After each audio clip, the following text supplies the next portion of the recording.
All right. Thank you, everybody, for coming tonight. Malik Neighbor with Veza. I'm here locally covering the Southwest Territory, along with Mark Tang and Carlos, our security engineer here. So if you have any questions, here to answer them afterwards. Very quick commercial on Veza before we kick off the speaker tonight. Veza is an identity security vendor. We're focused on giving you intelligence about your identity landscape. So identity has always been very fragmented. You have IAM typically being like an IT or an IT operations function, and it hasn't really innovated for about 20 years. You have directory services, people are part of groups in AD, for example, but no one really knows what access they have to data and what can they do with that data. So think of Veza as like an X-ray for your identity environment, showing you every identity in your environment, human and non-human, what permissions they have and what action can they take on your data. And identifying risk factors, risky combinations, things like users that are not enrolled in MFA that can access your sensitive information or particular S3 buckets, that sort of thing. So it's really giving you that information to make decisions of over permissioning, dormant access, and things that just increase the blast radius when and if you get breached. So happy to answer questions. And I'm going to introduce Paul Steen, who's our VP of Solutions Engineering, and he's going to talk a little bit about how important access intelligence is in the modern enterprise and multi-cloud environments. Thank you.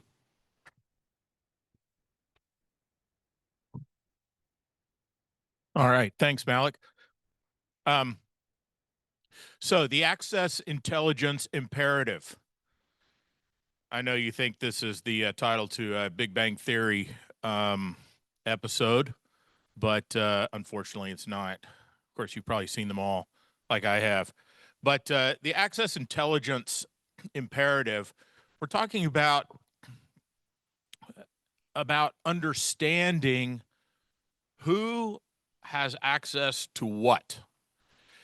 We've been doing identity security. Identity security has been done. We've been doing this for, I don't know, 20 years, 30 years. And every time we talk about identity security, typically we're talking about securing an identity. So think about, how do we secure identities? How do we secure users, user accounts? Well, anybody want to give me an example? Who has the mic?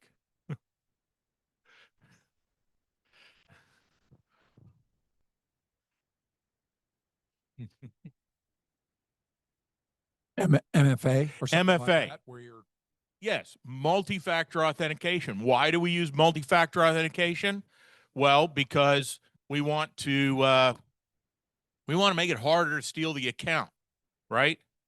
Along with multi-factor authentication, what else might we do to do identity security? Anyone? Pardon? Web authentication? Yeah, so again, we're trying to secure the account. We want to make sure that somebody doesn't steal your account, right? We'll do some other things. Do you have an example? Sorry, right? That's what you're saying. Right. So what does this identity have access to? Either you can control that as well, right? Correct. So typically, what we've always talked about when we're talking about identity security is protecting the account, protecting that user's account. We will require long passwords. We will require that you rotate the passwords. For machine accounts, we'll use keys, and we'll use long keys, and then we get longer keys, and then those keys aren't long enough, and so we get longer keys. And then we decide, well, we need to rotate the keys. And my laptop has gone off. Let's see. All right, the laptop is telling me it's time to start the slideshow here. All of this stuff is done in an effort to keep somebody from stealing the account. right? How many of you work for a company that runs phishing education campaigns? Right? Everybody does these today, right? Everybody, every corporate company, probably anywhere in the country, one of the things that they'll do periodically is run an anti-phishing campaign, right? They'll send you a fake email and see if you click on it or not, right? Any idea what the success rate is? How many people would pass the test? What percentage of employees would pass the test? 60%? Yeah, that's about right. I mean, I work for a cybersecurity company. We are all quote unquote cybersecurity experts. All right. On a good day, we can crack like 65%. Okay. The point being, everybody gets phished. It keeps happening in spite of SSO, MFA, rotating passwords, using password vaults. Okay, we've done all this stuff. And so we've still got a problem. Data's still getting stolen. Accounts are still getting stolen. Accounts are broken into, passwords are cracked. People aren't using their MFA. We deployed MFA. Not everybody's turned it on. Some accounts have it, some don't. What about AI and LLMs? If you have, how many of you have Microsoft Copilot at work? Okay, a few of you, right? What does Copilot have access to in your environment? Well, it has access to everything you have access to, including all the stuff you don't know you have access to. Okay? Copilot knows you have access to it, and Copilot's already indexed all that stuff. All right? So the attack surface is growing. We're connecting the cloud to the other cloud and to the third cloud and to the on-prem and everything else. And with all of the data connected, sorry, I keep moving out of the range of the camera. With all of the data connected, and we have locked down the user accounts so tight that you probably have a help desk at your company whose primary job is to help people get their accounts unlocked, okay, when they get locked out. And yet still, we have this problem. So we got to thinking about, identity security. Obviously, it's a huge problem. We haven't seemed to have solved this problem. And, for those of us in cybersecurity, you might have heard the phrase that, there's no need for a hacker to hack in, right? Hackers just log in. All right. It's just much easier. Just log in and you're good to go. All right.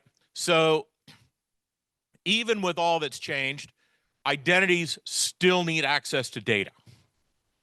All right. We still need access to the data. We're going to get access to the data. So we have identity management where we, put users into groups. We put groups into roles. You join the company. They say, oh, your title is security analyst. Great. We know which group to put you into. Okay. And then you stayed with the company for a while and you got promoted. Okay. Now you're security manager. And then you got promoted again. And now you're a director of maybe data security or maybe application security or, whatever it is.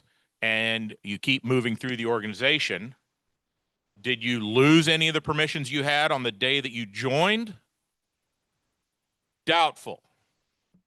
Okay. Identity governance tends to be like a ratchet that only moves one direction, right? It can't go backwards. It can only add more and more and more permissions, more access, never seems to go the other direction.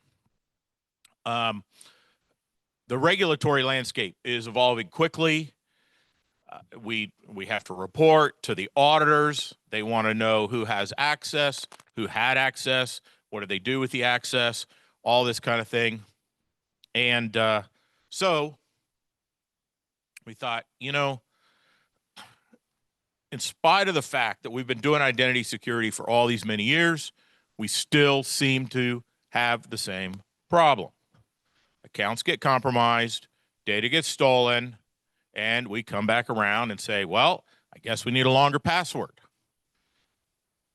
Oddly enough, that doesn't seem to solve the problem. So when we kind of look at the history of cybersecurity, some of you in the audience here look like you might have been in cybersecurity for a while, maybe not as long as I have, but while a lot of you are look like you're probably in the early stages of your cybersecurity career.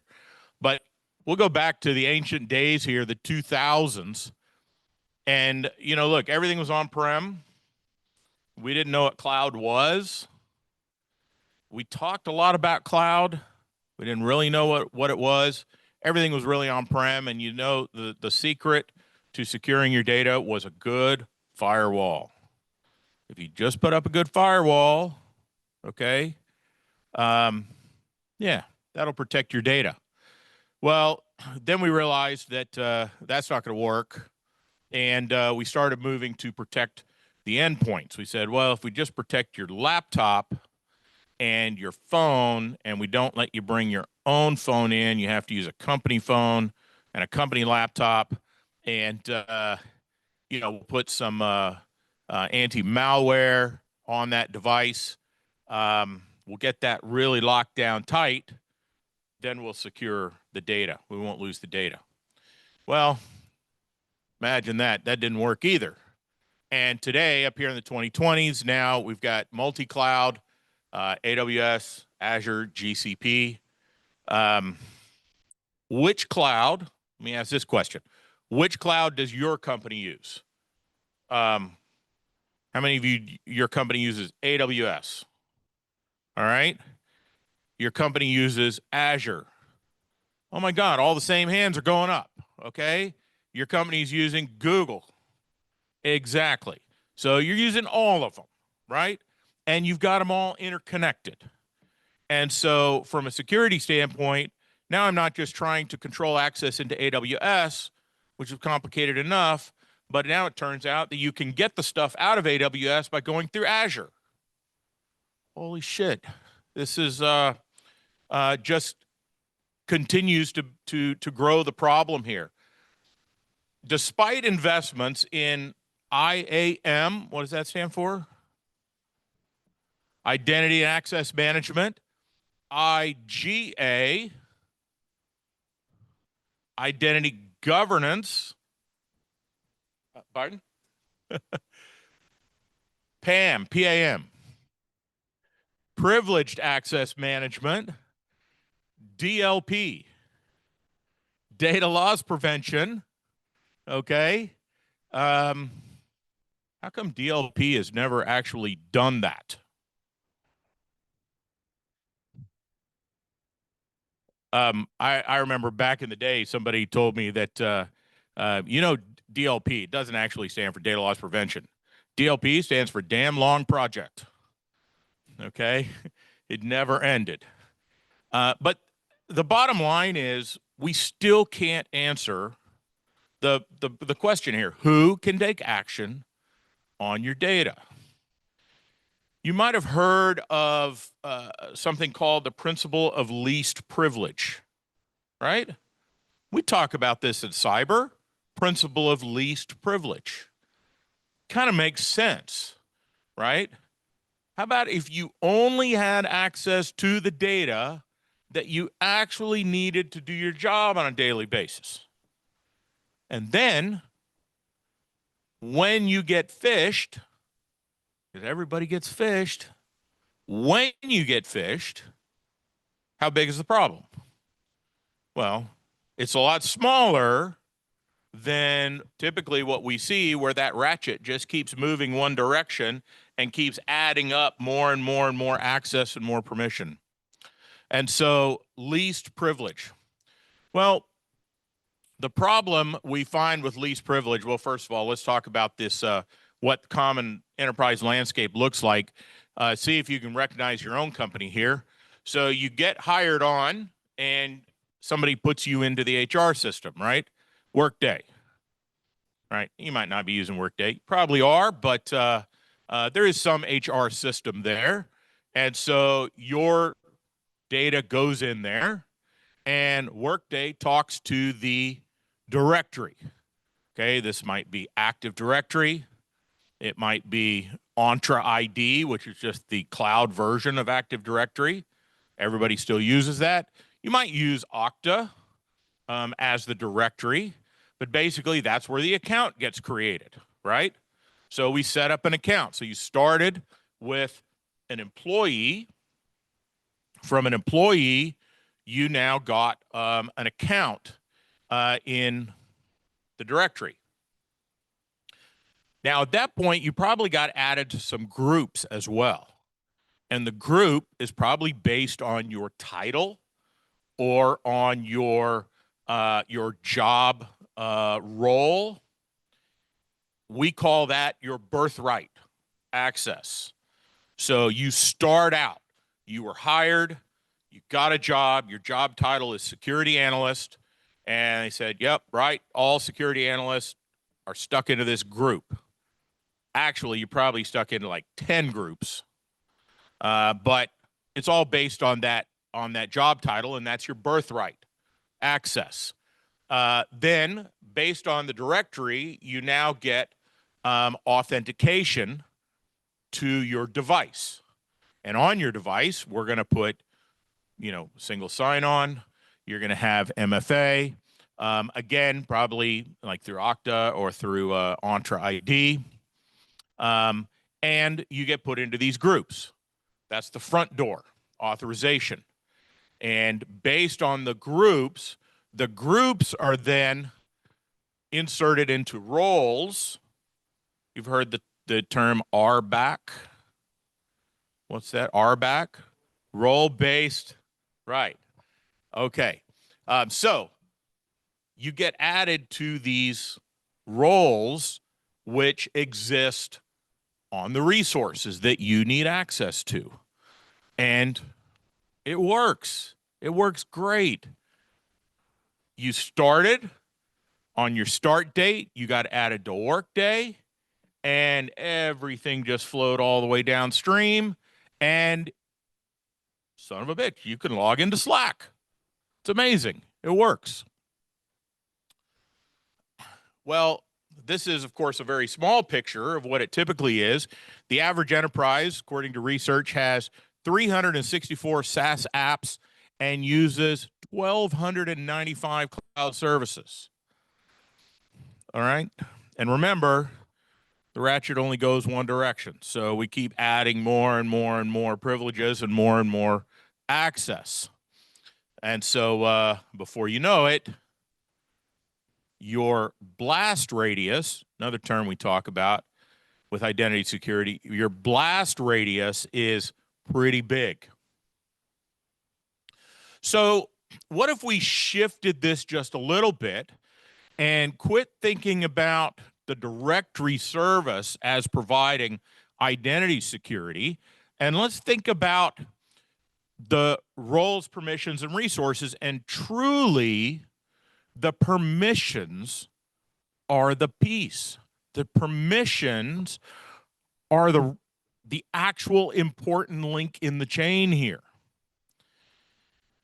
Because the permission determines what you can do. Do you have read-only access to the data? Do you have delete access to the data? Do you have write access? Think about compliance for a moment. Sorry, I got to stay back here in the camera. Think about compliance for a minute, okay? Does compliance care about these permissions? Oddly enough, yes. Okay. Let me give you two different compliance mandates that you might have heard about if you're in cybersecurity. Okay.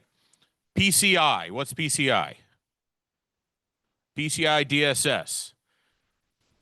It's payment card industry. Okay. PCI is all about protecting credit cards. So if your company accepts credit cards, you're subject to PCI. All right. Hold that thought for a moment. Let's talk about another one. SOX. It's SOX. And what is SOX? Sarbanes-Oxley. What does Sarbanes-Oxley care about? Publicly traded companies in the United States. Some of you might be too young to know where that came from. There was a company in Houston called Enron, which was cooking the books and making up all these amazing numbers about how well they were doing and ran their stock up, and everybody made hundreds of millions of dollars, and then the whole thing crashed because it was all bullshit. All right? And so Congress passed this Sarbanes-Oxley regulation to regulate publicly traded companies. If you are on the stock exchange, you have to follow these rules because the public has to be able to trust that what you're telling us about your business is actually the truth. Okay. Now, we've got two regulations here, PCI and SOX. All right.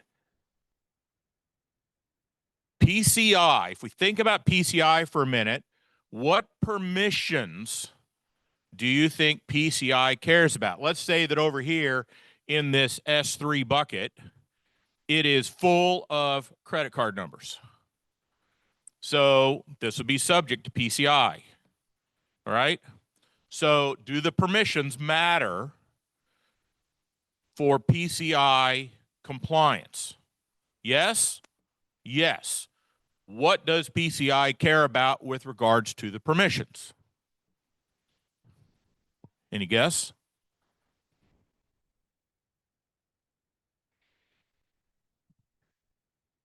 No. Oddly, the question is, which permission does PCI care about? You're actually, give you half credit for that, because stolen, the answer was stolen or altered. Stolen, yes. We don't want you to steal the credit card numbers out of the S3 bucket. Okay? In actuality, you could boil this all down to PCI cares about read. If you can get in the bucket and read a credit card number, that's a problem if you're reading my credit card number. Okay? I don't care if you're reading your credit card number, but if you're in there stealing a credit card number, in other words, you can read it, well, now you can steal it, right? You can walk out the door with it and go down to Starbucks and buy yourself a coffee. SOX. What permissions does SOX care about? Let me back up PCI for a second. PCI doesn't care if you delete the credit card numbers. PCI doesn't care if you change the credit card number. If you go and change your credit card number, guess what? It doesn't work anymore. So PCI doesn't care. You go in there and modify all you want. Delete, modify, update. PCI didn't care. PCI cares about read. Okay? I don't want you looking at them because then you might steal it. SOX. What does SOX care about? Permission-wise.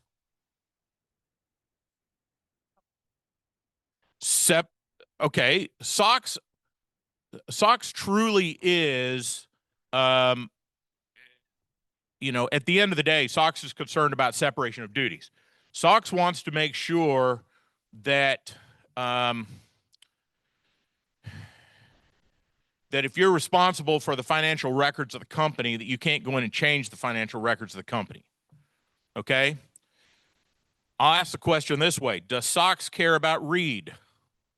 No. You're a public company. Your financial records are public. Okay? We don't care if somebody reads it. SOX doesn't care anyway. SOX cares about if you change it, if you delete, or if you update, or you alter. If you change, now you're in violation of SOX if this S3 bucket contains company financial records, okay, for a publicly listed company. And so all this to say, the difference is all in the permissions. The only thing that matters here is the permissions. Okay? Permissions make all the difference. Two separate, very common regulatory bodies that enforce regulations. One of them only cares about changing data, doesn't care if you look at it. The other one only cares if you look at it, doesn't care if you change it. Okay? It's all about the permissions. And guess what? There are no permissions over here. Permissions don't live there. Permissions live over here on the S3 bucket. But typically, where's our identity security? It's all over here. Okay, this is where we're enforcing security. Turns out it might be in the wrong place.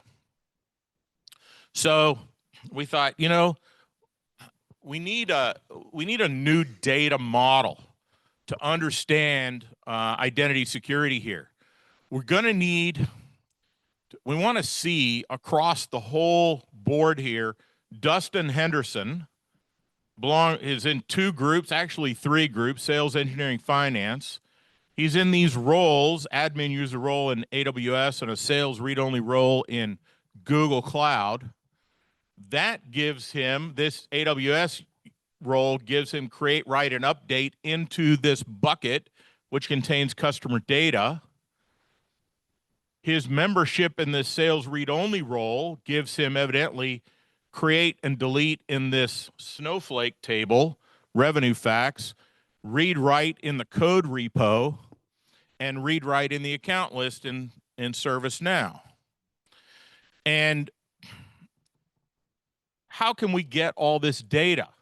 Well, when we talk about building a new data model, we had a few key requirements here.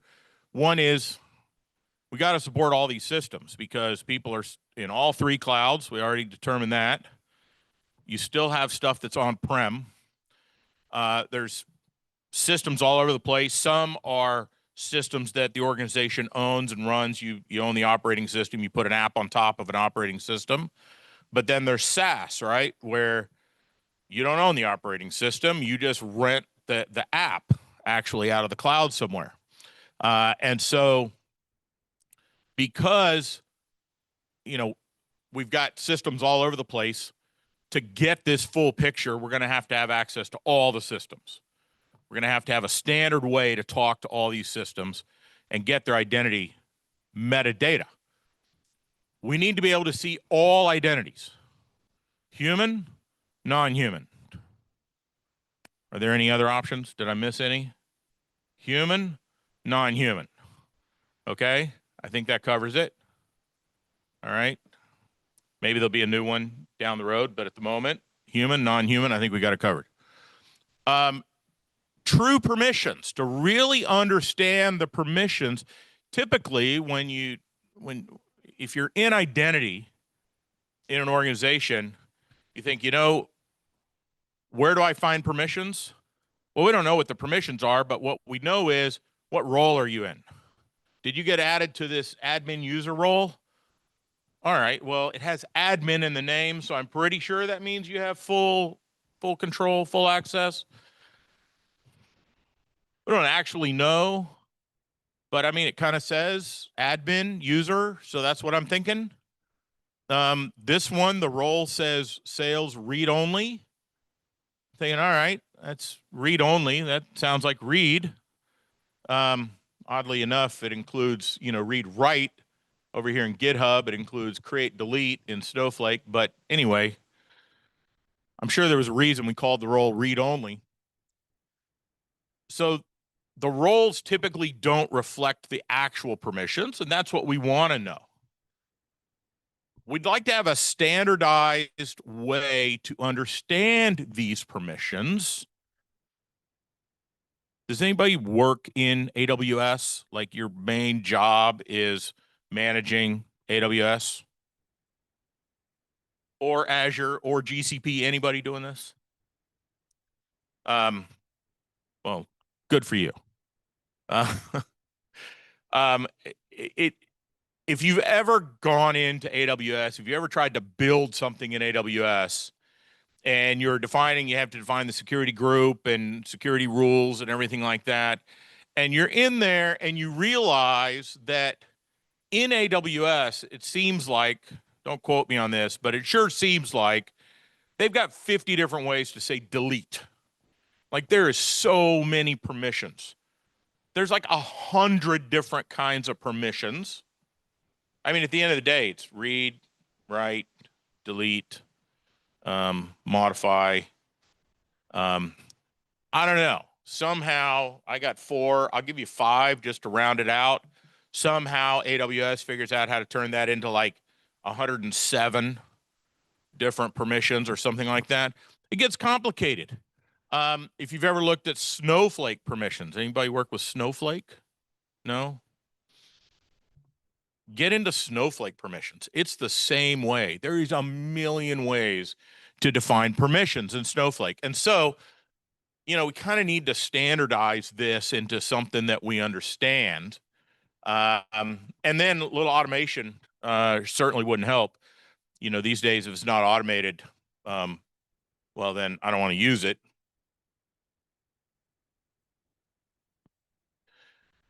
And it turns out when we pull this graph together, if we can get all that information into one spot, well, then we can start to merge security with identity. And we can actually start talking about who has access to what. And instead of focusing our security, our identity security on protecting that individual account, let's turn identity security around and let's look at who has access to what. If I can answer that question, well, now we can start talking about least privilege. Now we can start looking at mapping the blast radius. When Malik gets phished again, all right, we'll know. We'll know what he has access to. We'll know what we have to shut off, okay, before the hacker who just logged in walks off with all the interesting data. And so, when we talk about zero trust, you've probably heard of this term, zero trust.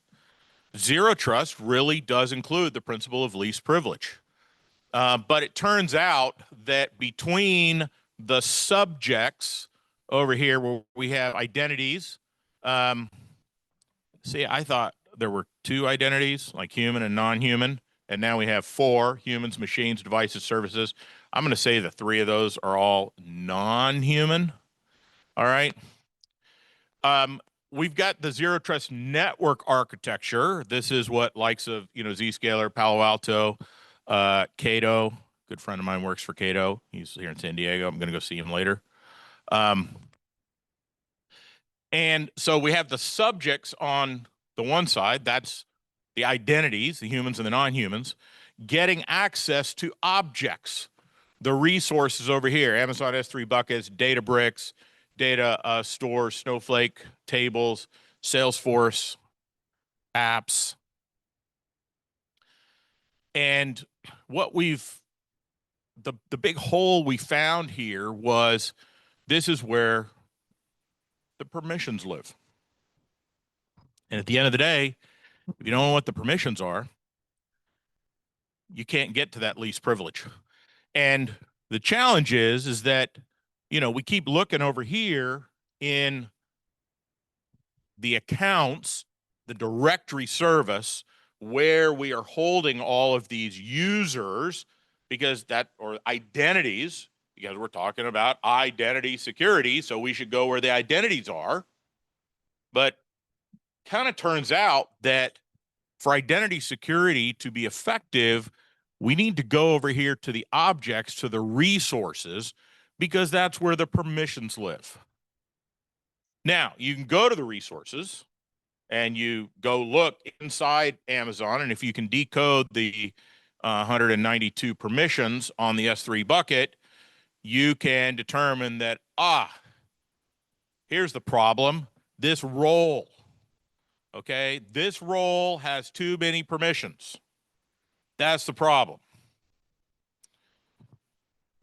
Okay, well, the role doesn't actually steal any data. The role doesn't get phished, right? Who gets phished?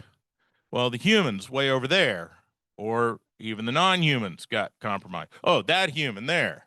Yeah, okay. And so then you're asking the question, all right, well, wait a minute. Well, who's in the role? And you might come up with a list. Eventually, you can do some research and come up with a list of users that are in that role. And then you say, well, that's the problem. Let's change that. And you change that role, and then you found out that Malik here has a local Amazon account. Who knew? Well, you just took him out of the role. Did that solve the problem? No, because he's got a local account. He doesn't even use the role. So at the end of the day, this is where all the interesting stuff is. So, least privilege. Principle of least privilege. Who can, who has, and who should take action on a resource? All right. Very classical Venn diagram here. Okay. Where those three converge, who can access, they actually have the access to the resource. If they also has a business need because of their job to access that resource, and they literally should be accessing that resource because according to our company policy, this is what they're supposed to do, okay? The intersection there is your least privilege. Now, notice the outliers here. You know, if you have somebody who can get there and who has maybe once in a while a business need, but they should not. Okay. Give you an example. Here's one you might not have thought of.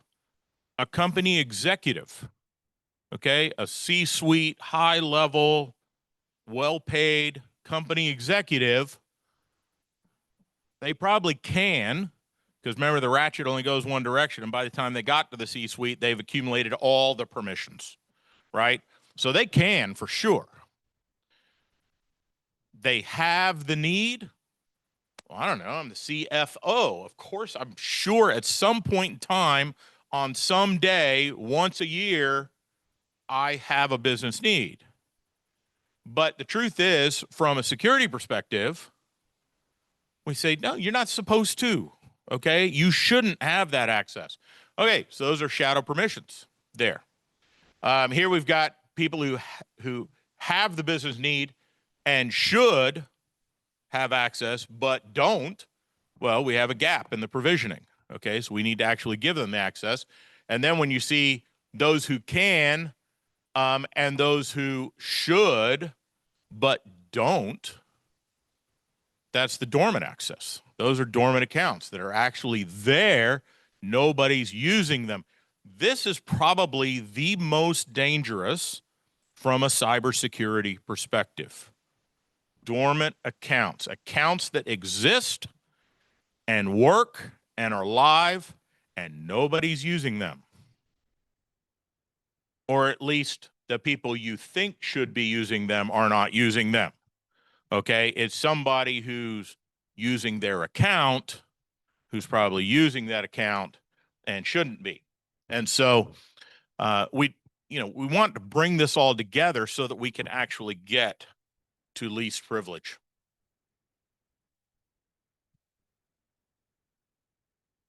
Hello. So intelligent access, we talked about this at the very beginning. When we bring this all together, all systems, all identities, the true permissions, we simplify the permissions so we understand what we're talking about and then can automate it. Well, now we have access that makes sense. Theoretically, we think that we could get to access that would make sense here, where we're in the middle of that Venn diagram where we actually have are following the principle of least privilege.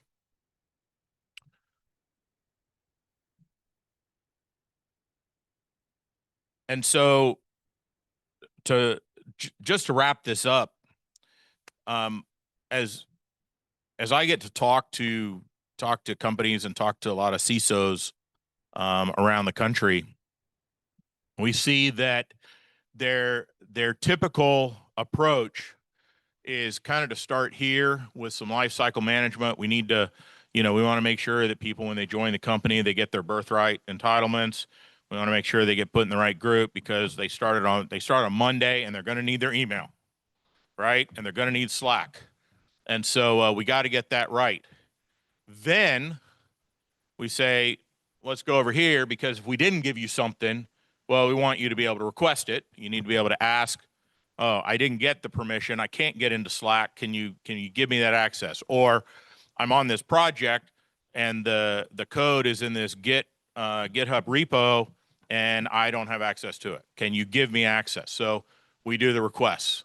Then once a year, we go back here and do some reviews and check to see if everybody's got the right permission. And turns out they don't, but oh well. Maybe we'll fix that next year on the next year's access reviews, because remember the ratchet only seems to go one direction. We don't know how to back it up and take that stuff away. All of this is IAG, Identity Access Governance. And what we've been thinking about, as we're out, like I said, talking primarily to security, not so much to identity people. When you talk to identity people, this is what they're concerned about right here. But when we talk to security professionals, cybersecurity professionals, and CISOs, when you get a chance, they're over here. They say, I'd really like to know, is there any way I could really know who has access to what? And so as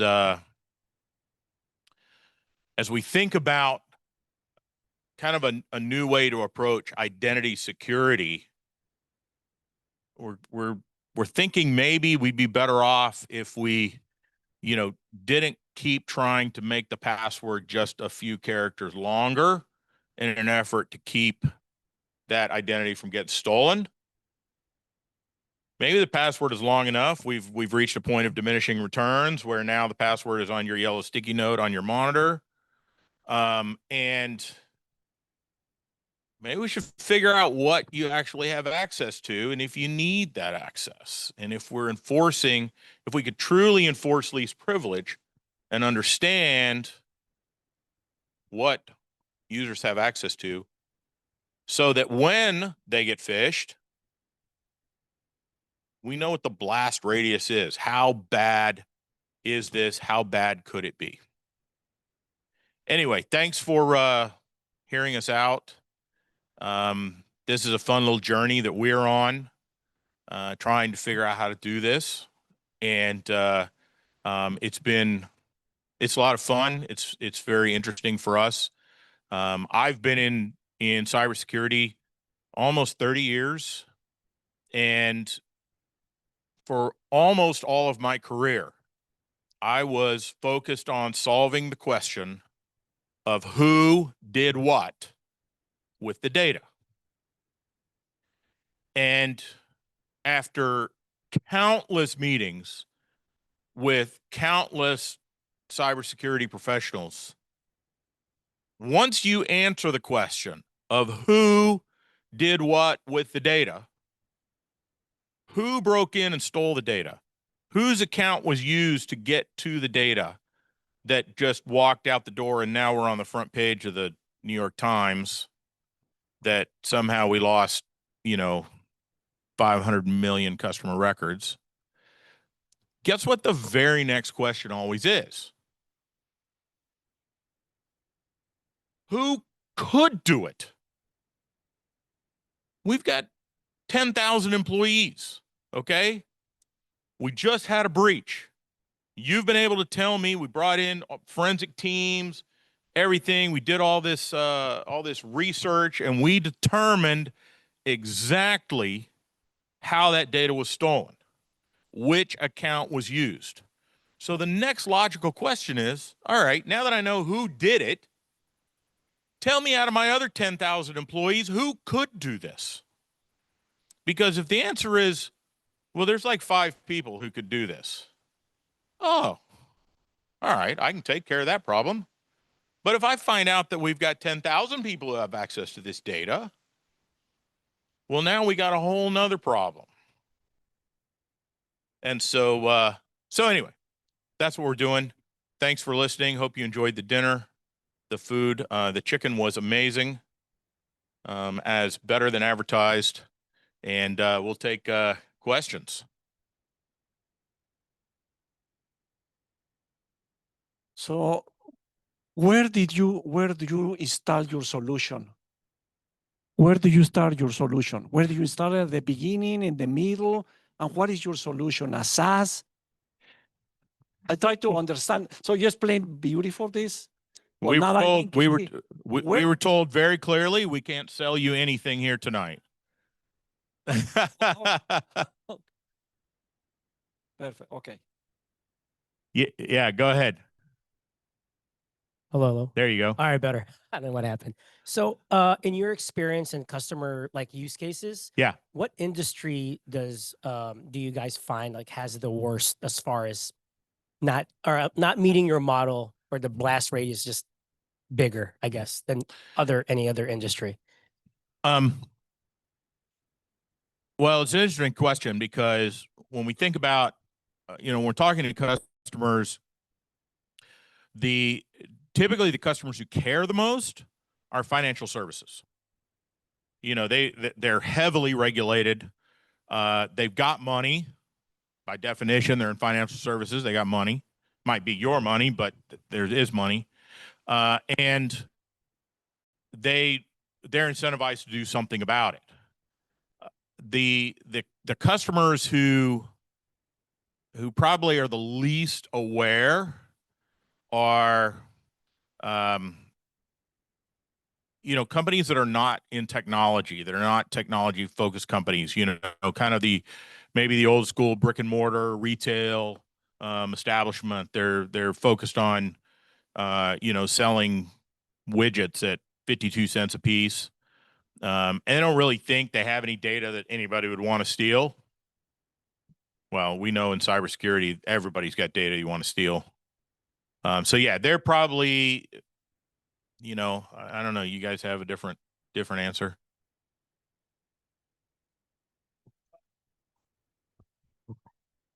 I said financial services obviously care the most, but this is a pervasive problem that's existed for 15, 20 years with very little innovation. So I would say that, to answer your question, everybody has this problem. I don't know that we can discriminate against industry here.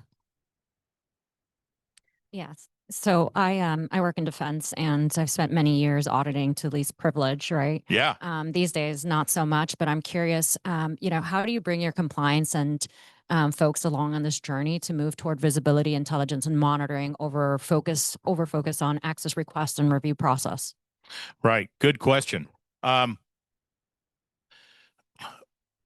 We find that, yeah, compliance is typically focused on those access requests, access reviews, redoing that on a quarterly basis, that sort of thing. The problem is for the staff that has to produce that. And it takes lots and lots of time. It's a huge effort. And so the net result of that is let's do the compliance only when it absolutely has to be done. So how many times a year are you going to show up and do the audit? Once. Okay, we will do the review once a year. Okay, we're going to do it 3 weeks before you get there. That's it, right? When we can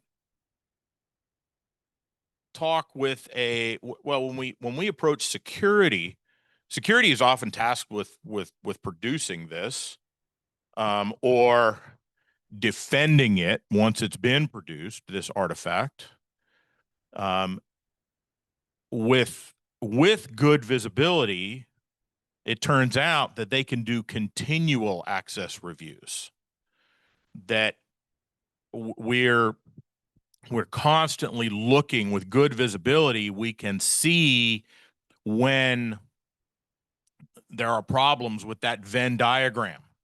And when we see those problems, kick off an access review. Why does this user have this access? Or why don't they have this access? And so when the auditor comes around, then instead of this big scramble, everybody's been working for 3 weeks and we haven't done anything else because everybody's been tied up getting ready for this pain in the ass audit to come along. No, it's like the auditor comes in and it's like, oh yeah, you're here for our user access reviews. Yeah, we do them every day. There you go. Have a look. And if we can do that, then of course, from the security perspective, security is sleeping better at night because they know that, we're constantly doing these reviews. We're constantly reviewing who has access to what, getting to that least privilege rather than doing it once a year, maybe once a quarter, something like that, but on a sort of point in time situation. Yes, ma'am. You said about the deletion, like there are so many deletions, the reasons. I remember trying to, by the time I read, I forgot what I wanted to delete. So with the advent of AI, how will this help? Or is there Morphus, like I think NVIDIA Morphus framework they're trying to implement? I don't know how that will. So how will this be affected by AI, agentic AI, and these sorts of things? Yeah, very good question. The thing about AI is that it comes into the organization and finds everything. If it's a licensed product like Copilot, Microsoft Copilot, oftentimes a company will say, well, we're going to just try it out. We're not going to buy, the licenses are expensive. We're not going to buy a license for everybody in the company. We're going to buy licenses only for the marketing team, a development group over here, and of course the C-suite because they're the bosses and they get everything, right? Guess what Copilot has access to in your environment? Everything those users have access to. Everything. And, good thing you just gave it to the CEO because he or she probably has access to everything, right? The ratchet just goes one direction. And so the question becomes for a security team, and we hear this from CISOs, we're thinking about Copilot or pick another one, any of these LLMs, we're thinking about deploying this Gemini, something, right? But as a security, as a CISO, as director of IT security, director of data security, wow, I'd really like to know, what is this LLM going to get into? All right. Well, it's going to get into exactly what these users can get into. Well, they don't even know what they can get into. And we don't know what they can get into. All right. Well, there's your answer. You don't know. So again, coming back to visibility, if we can give full visibility into every single user, if you can go all the way back, remember when I had Workday up here in the corner? If you can go all the way back to Workday and say, okay, these are the groups of users that are going to have access to Copilot. Well, now that flows all the way down to the resources, to the permission, through the permissions to the resources. And now I know. There you go. I know exactly what they have access to. Now, then the the result of that is, the CISO is going to go into the CEO's office and say, guess what, buddy? You're not getting Copilot. All right. It's just too risky. Okay. We're going to give it to the marketing department. They have 3 servers. That's it. And one, S3 bucket. And we're going to give it to these coders because they have access to GitHub and they actually can't code. So they need it. But that's it. Okay. You don't get it just because, you're the CEO and you always get the new iPhone and you get the latest license, right? Because then you know. But if you don't, you don't know.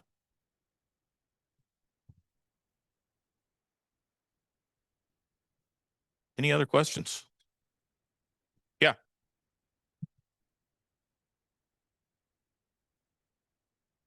Yeah, so can you hear me? As we fast forward to like more usage of AI, do you anticipate that dormant access diminishing because the AI will go in there and access things that we typically wouldn't as users, or how do you see that being impacted?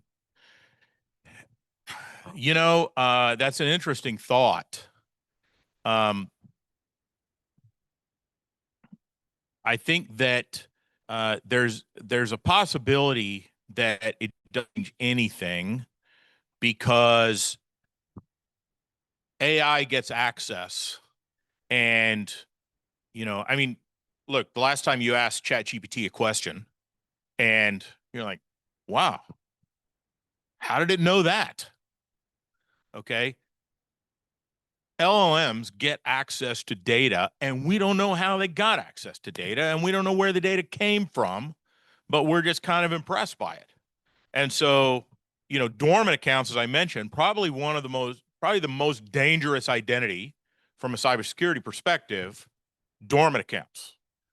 Well, you bring in AI, and if AI gets access to those dormant accounts because a few of them are still in the groups, okay, one little side thing that we've seen a few times as we're kind of testing this out is it's shocking how many Microsoft licenses most organizations have that are not being used. Okay. We've got 12,052 Office 365 licenses. We have 8,000 employees.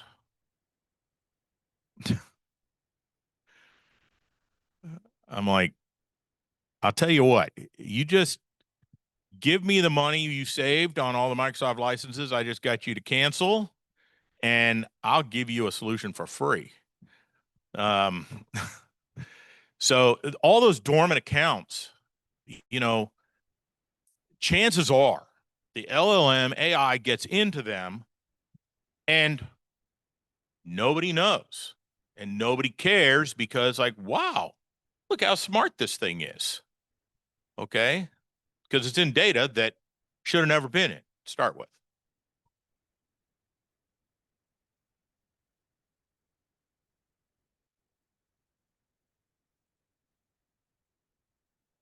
All right. Well, thanks so much for coming out.